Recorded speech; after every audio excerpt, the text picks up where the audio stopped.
Good morning. It's October 10th, 2024. We're critiquing the news. The article on your screen is from the Cairns Post and it's titled Claims Trump Had Secret Talks with Putin.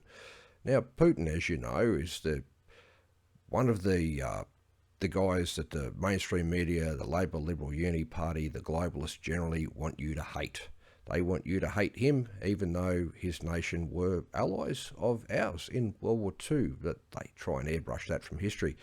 And to be fair, the Soviet Union did have its problems with communism.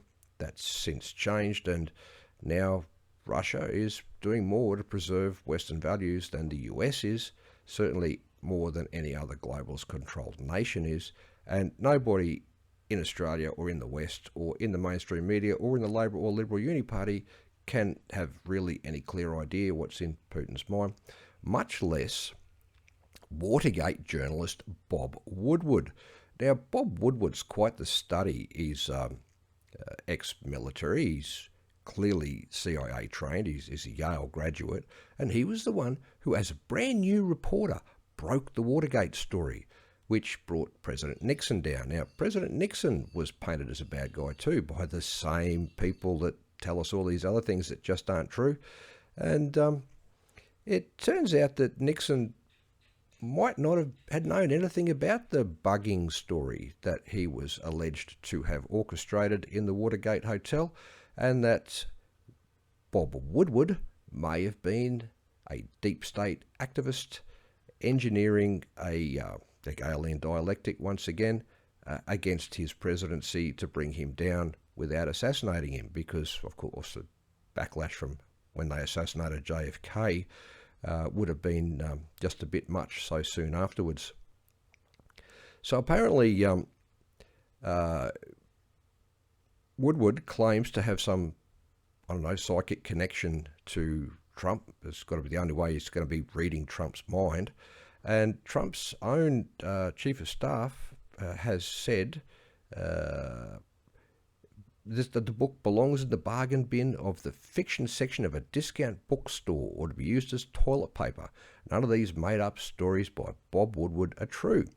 But nonetheless, the News Corp affiliate in Australia, the Cairns Post, repeats more Woodward claims towards the end of the article as if they were true.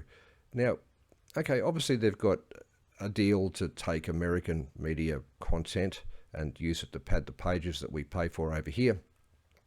But all of the American media is owned and run by the globalists, who are obviously supporting Kamala Harris, who never got a single vote in a primary into the presidency of the United States. And the ever-gullible left are clapping like trained seals for Kamala, even though it's a completely anti-democratic process that put her there.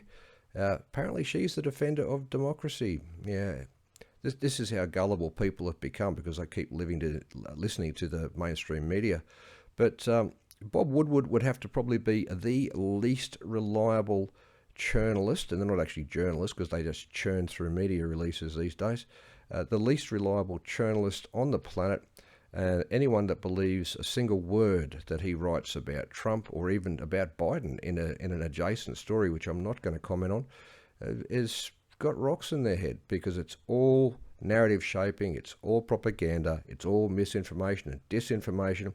And of course, our Labor Liberal Uni Party want to pass a law to make me saying that illegal, but for News Corp to repeat it is not. I rest my case.